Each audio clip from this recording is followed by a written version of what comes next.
Alhamdulillah Rabbil Alamin wal aqibatu lil muttaqin wa la udwana illa 'alal zalimin. Asyhadu an la ilaha illallah wahdahu la syarika lahul malikul haqqul mubin. Wa asyhadu anna sayyidana wa nabiyyana Muhammadan 'abduhu wa rasuluhu shadiqul wa'dil amin. Allahumma salli wa sallim wa barik ala sayyidina wa maulana Muhammadin wa ala alihi wa sahbihi wa man tabi'ahum bi ihsanin ila yaumiddin. Qala Allah ta'ala fi kitabihil karim wa huwa asdaqul qailin. A'udzu billahi minasy syaithanir rajim. يا أيها الذين آمنوا اتقوا الله حق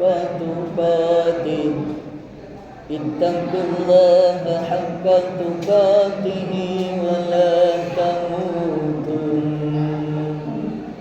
ولا تموتن إلا وأنتم مسلمون. Sadaqallahul azim wa sadaqa ballagha rasuluhun nabiyul karim wa nahnu ala dhalika minasy syahidin. Amma ba'du, fa ya ibadallah, usikum wa nafsi bi taqwallah wa ta'atihi la'allakum tuflihun.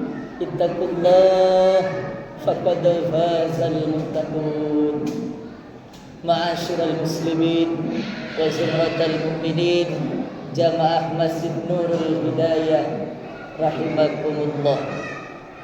Marilah kita selalu berusaha untuk senantiasa meningkatkan kualitas keimanan dan ketakwaan kita kepada Allah dengan cara berusaha semampu kita di dalam melaksanakan semua perintah-perintahnya Allah dan memaksa diri kita di dalam menjauhi dan meninggalkan semua larangan-larangan Allah, agar kita termasuk ke dalam golongan orang-orang yang sa'idun fid dunya wa sa'idun fil akhirah, orang-orang yang beruntung, orang-orang yang bahagia, orang-orang yang selamat di dunia ini dan di akhirat nanti.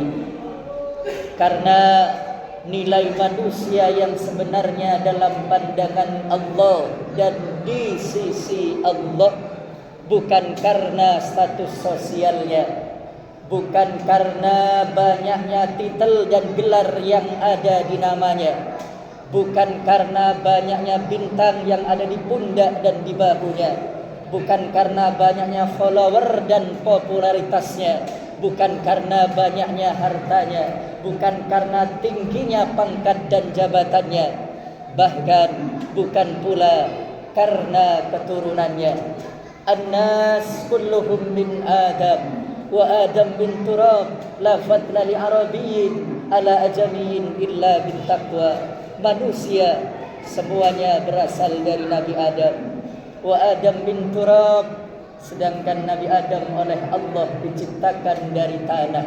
La fadla li arabiyyin ala ajamiyyin, tidak ada keunggulan, tidak ada kelebihan, tidak ada keutamaan antara orang Arab dengan yang bukan Arab, illa bittaqwa, kecuali disebabkan karena ketakwaannya kepada Allah Subhanahu wa ta'ala. Jadi kita yang berada di Jakarta, yang terdiri dari berbagai macam suku, bangsa dan bahasa, asal bertakwa kepada Allah jauh lebih mulia dalam pandangan Allah dan di sisi Allah dibandingkan orang Arab yang berbahasa Arab namun tidak bertakwa kepada Allah. Inna akramakum indallahi atqakum, kata Allah. Sesungguhnya yang paling mulia di antara kamu semua di sisi Allah, atqakum, adalah yang paling bertakwa.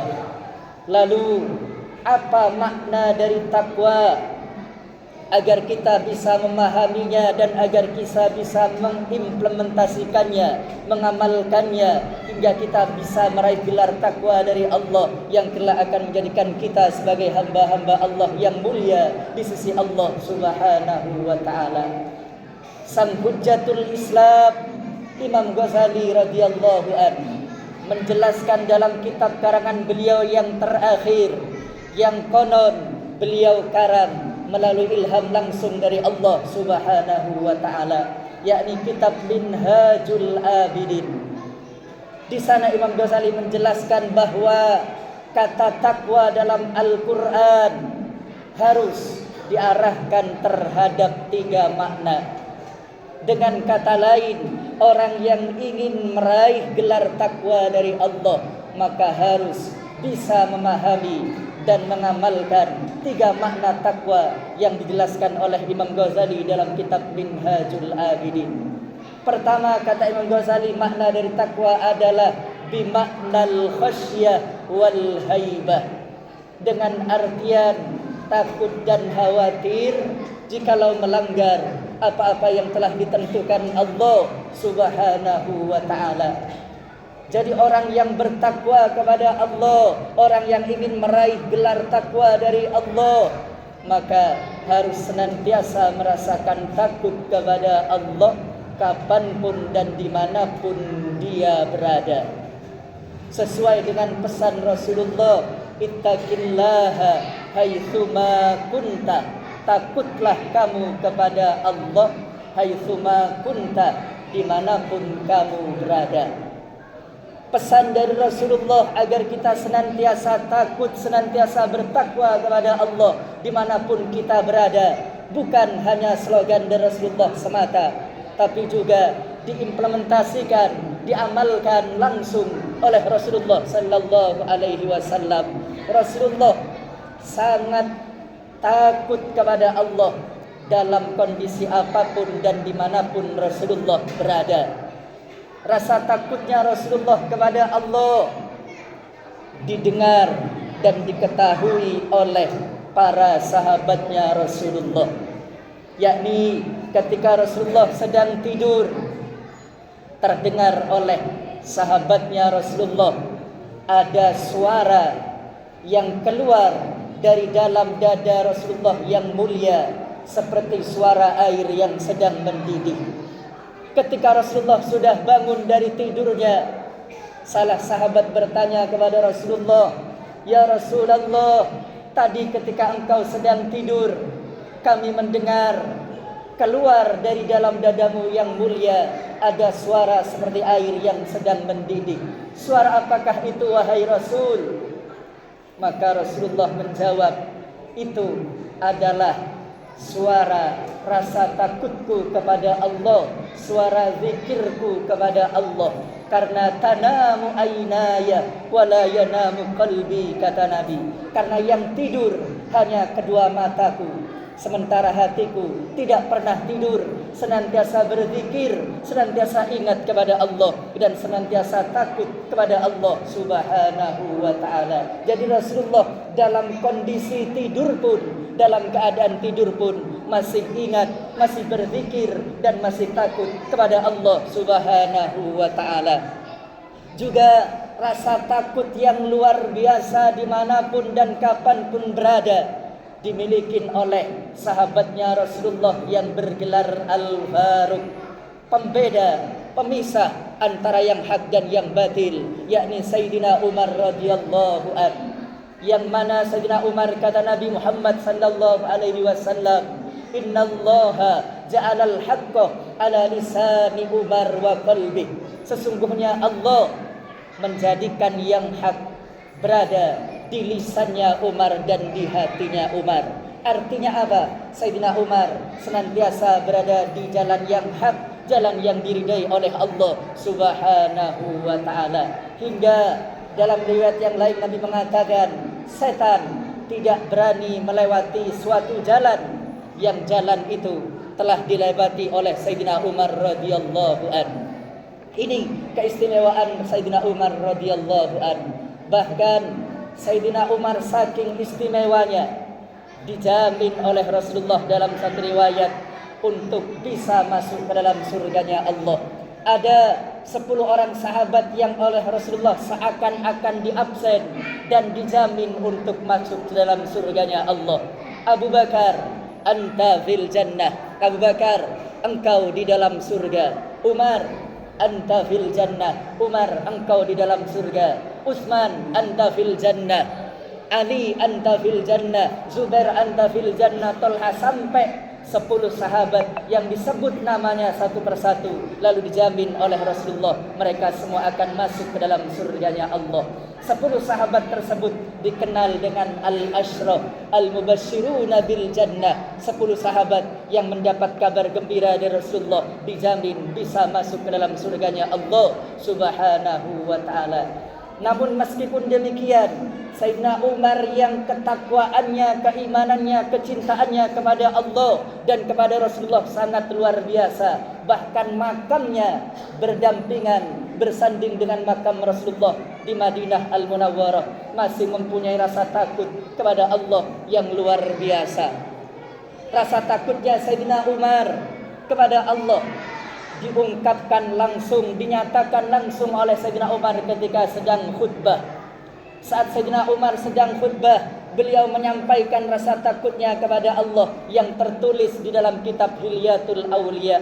Kata Sayyidina Umar ketika sedang khutbah, ayyuhan nas, law nada munadin minas sama. Kata Sayyidina Umar ketika sedang khutbah, law nada munadin minas sama, seandainya ada seruan dari langit, ada pengumuman dari langit, ayyuhan nas, berupa bahwa semua manusia, wahai manusia, innakum dakhilunal jannah, wahai manusia, sesungguhnya kalian semua akan masuk ke dalam surga, illa rajulan wahida, kecuali cuman satu saja yang akan masuk ke dalam neraka.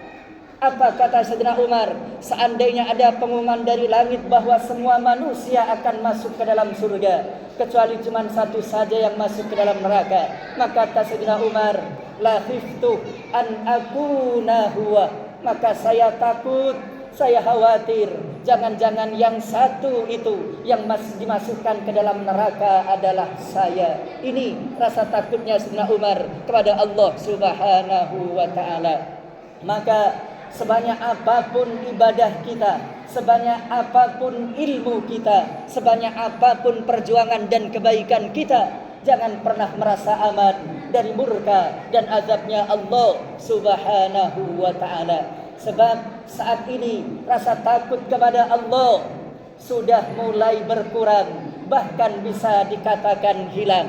para konglomerat kita, para pejabat kita, bahkan para ilmuwan kita lebih takut kepada manusia, lebih takut kepada penguasa daripada Allah yang Maha Kuasa, lebih takut kepada KPK daripada kepada Allah yang Maha menyiksa di dalam neraka.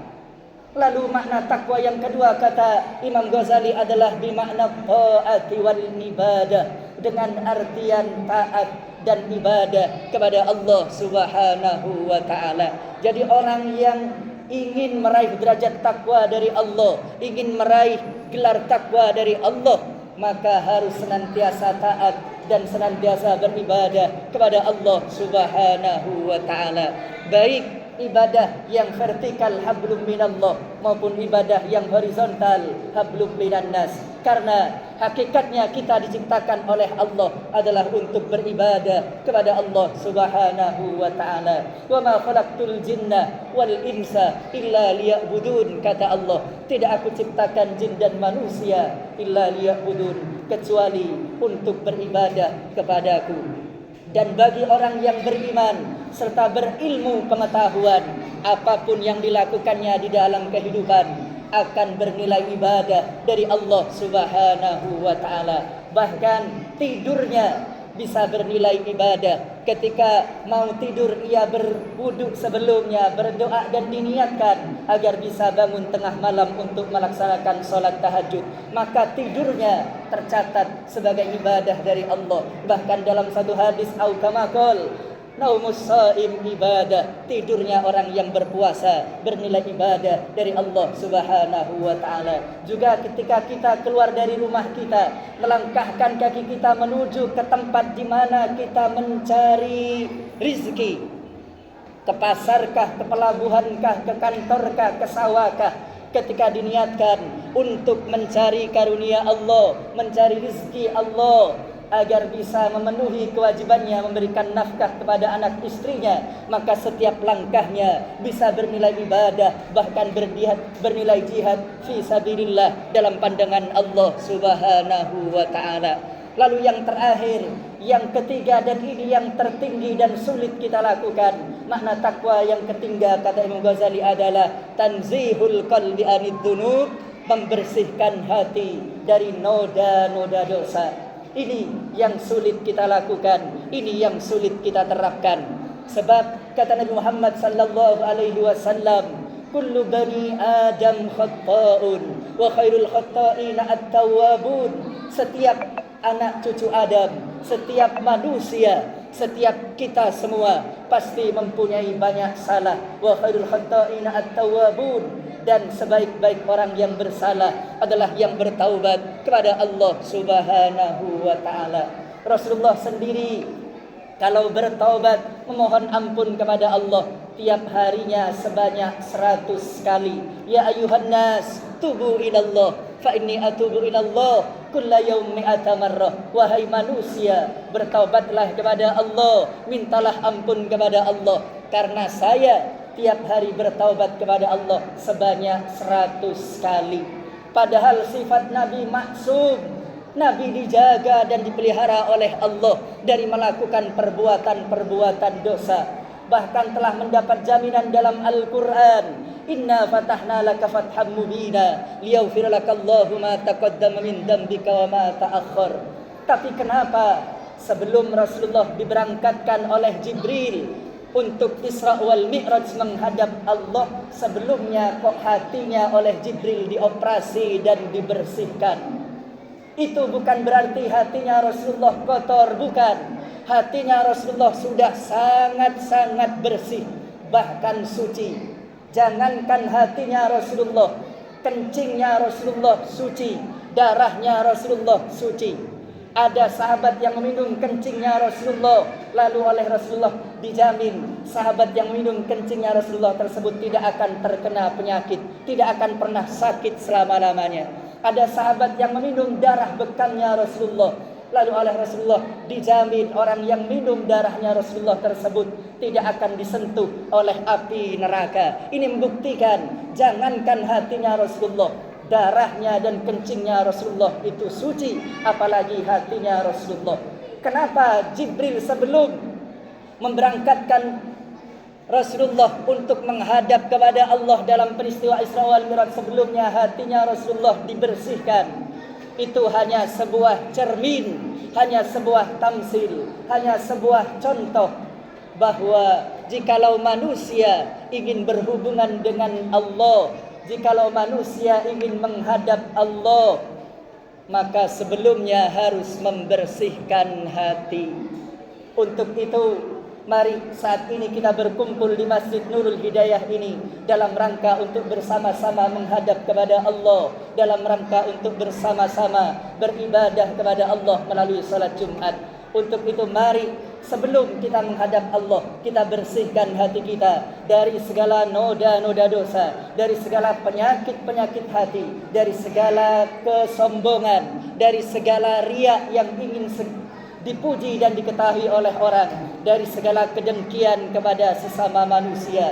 Karena kesombongan, keangkuhan, riya yang ingin selalu diketahui dan dipuji oleh orang, dan kedengkian bisa menjadikan semua amal ibadah yang telah kita kerjakan, semua amal kebaikan yang telah kita lakukan bisa hangus, bisa habis, bisa lenyap, tidak tersisa sama sekali. Na'udzubillah min dzalik. Mudah-mudahan kita senantiasa mendapatkan taufik dari Allah, mendapatkan kekuatan zahir dan batin dari Allah untuk senantiasa bisa bertakwa kepada Allah kapanpun kita berada, dengan cara senantiasa takut kepada Allah kapanpun dan dimanapun kita berada, dan bisa senantiasa taat dan senantiasa beribadah kepada Allah kapanpun dan dimanapun berada, senantiasa bisa membersihkan hati kita dari segala penyakit-penyakit hati, dari segala noda-noda dosa, agar kita semua bisa meraih gelar takwa dari Allah yang berhak untuk dimasukkan ke dalam surganya Allah,